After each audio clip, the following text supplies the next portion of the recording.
Well, hello everybody. It's Dr. Carmen Bryant. This is Car Chronicles. How you guys doing?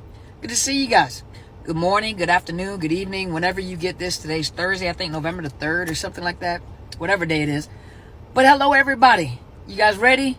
Well, let's do this. You know, I've talked about this before for those of you that have been following me for some years now. And those of you that are new, I'm just going to go back and talk about this again. But do you understand that words have power? Words carry frequencies. They have frequencies, and words have energy to them. You know, words can bring your mood up, or words can bring your mood down. See, that's what the narcissist understands. We understand that in the world of therapy, and those of you that are coaches, you know, the power of words. That's why it's called talk therapy. That's why you do self-meditation and positive affirmations, because those words changes the way that you think, changes the way that you respond and react, you know, whether positive or negative. And a narcissist understands that. It's like classical conditioning. They condition you in the direction they want you to go by the words that they use. It becomes a GPS system for you. And on top of that, they add fear to it, because fear also adds a level of control to control you to comply or to go into the direction they want you to go. Words contain power and energy and has the ability of shifting a person's mindset. Think about it for a minute. Words open up dialogue with people. What do you think happens in therapy? I have to specifically or strategically use words in order to open a person up to dialogue, because a lot of people come in with their shields up and their hearts closed, where they're not capable of receiving what is being given to them in therapy. And the thing is that people have been so hurt, they put up shields. So when they go out and look for help, a lot of times they're not ready to receive help, because a lot of that help comes from the words that come out of our mouth. And so likewise with a narcissist, it opens up dialogue. Words also reveal secrets. It opens up places in your mind and in your heart that otherwise people would not have known.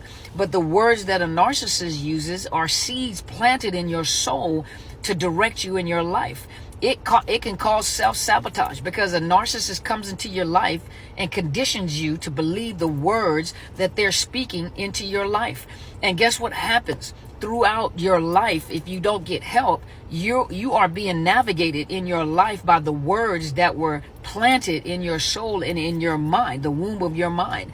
And so you walk around thinking, I'm never going to be good enough. I'm not good enough. I'll never make it out of this. I'll never be anybody. I'll never be successful. I'll never have somebody that loves me. I'll never. I said this on another video, but that's why you have to be so careful with repeating what you've heard.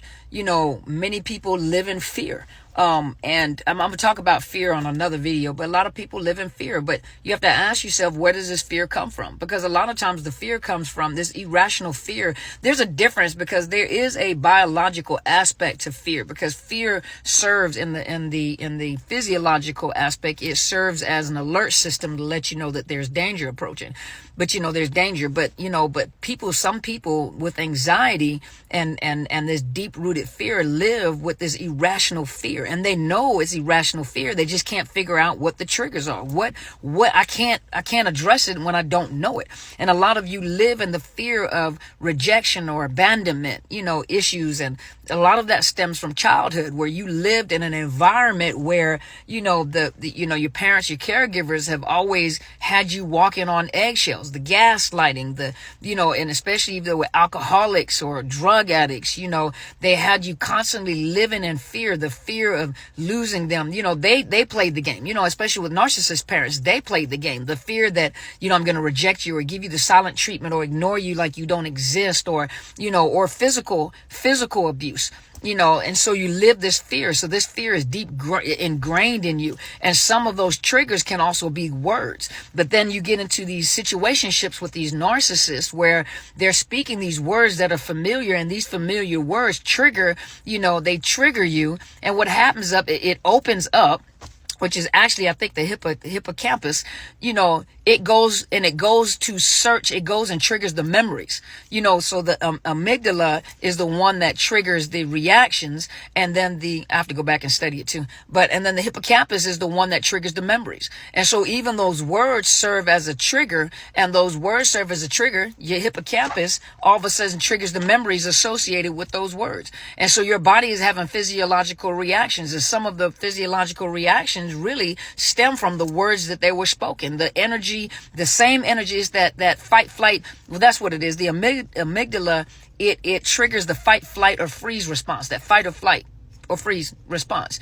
And then the hippocampus triggers the memories associated. So you have memories associated. Now, you may not be able to articulate those memories, but those memories are associated with the fear. Why am I in fear? And sometimes you have to go and, why am I in such fear? Why? It's not that you're trying to sweep it under the carpet. You don't want to sweep it under the carpet. You want to address it head on so that you can overthrow this, to get rid of this. And a lot of people, you have to remember, like I said in the beginning of this video, a narcissist understands how to use words, and they use those words like a blind predator. But when they use these words, they can watch you and how you react to these words. And a narcissist is walking chaos. A narcissist is walking negativity. And you have to think, in the very beginning, you are pulled in by the love bombing. And the love bombing takes a lot of energy and a lot of thought for a narcissist to figure out what it is that you want to hear, what it is that you want, in order for me to pull you into my little circle, into my world. But once I've put my claws or sunk my teeth in you and pulled you into my world, that, they say the grass is greener on the other side. That's really literally what it is with a narcissist. They pull you into their world, and you find out the grass is not green on the other side. All of a sudden it starts fading out, and you got burnt grass. Matter of fact, you got astroturf. And so you start wondering, I want the person that I met because I know he or she is there, and this is what, no, that was a facade. That was to pull you in, but you've been pulled into this world of negativity. And all of a sudden you start, now that devaluation, now you start realizing that everything that they say to you is negative. You can never do anything right. You don't even look right. At one point in time, you look right. Now, one eye is bigger than the other. One leg is longer than the other. One of your teeth is longer than the other. You can't even close your mouth. You can't breathe right. Why are you even breathing? Why are you taking up my air? So it doesn't matter. Everything, and you try so hard to appease this God that you have created, this little God you put on a pedestal, this little tiny God that you put on this pedestal, and you're trying so hard to appease this by bringing it sacrifice of my time, sacrifice of my life, sacrifice of my body. I've given up my career, I've given up my finances, I've given all this up to appease this little deity, this little demon, really. And you realize that nothing is working. But the way that they, just think about it, the way that they control you is the words. The words. They're planting these seeds in you where even if they're out of your life, a lot of you are still struggling with and that's what we call the narcissist flea. You're struggling with the narcissist fleas. You're struggling with the aftermath. You're struggling with the after effects, the damage caused by words. So don't ever think that you have to be careful at the things that you say, even to yourself. You got to be careful what you say to your children. Your words become a navigation system. You got to be careful what you're saying to yourself, your self-dialogue. And like I said, many people come out of these situations, and the thing that you hear, because you're in such a panic and you're so anxious, you don't even realize that the words that you're speaking. And sometimes people don't even dialogue. They just let you talk because you are destroying yourself. You are in self-destruction. I remember that song. But you're in self-destruction.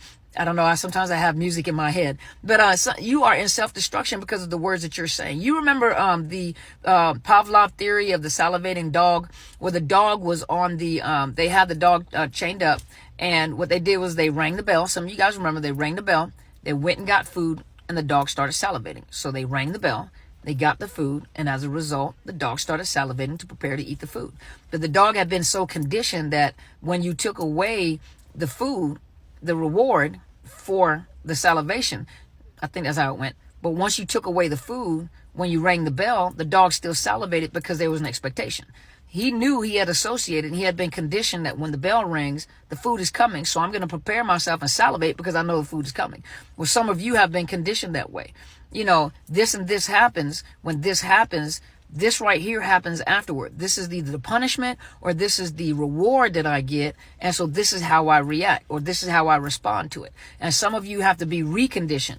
You have to go to therapy, find a coach. One of the most important things is find therapy so that they can go to the root of the problem. Hopefully this helped today. Have a great day.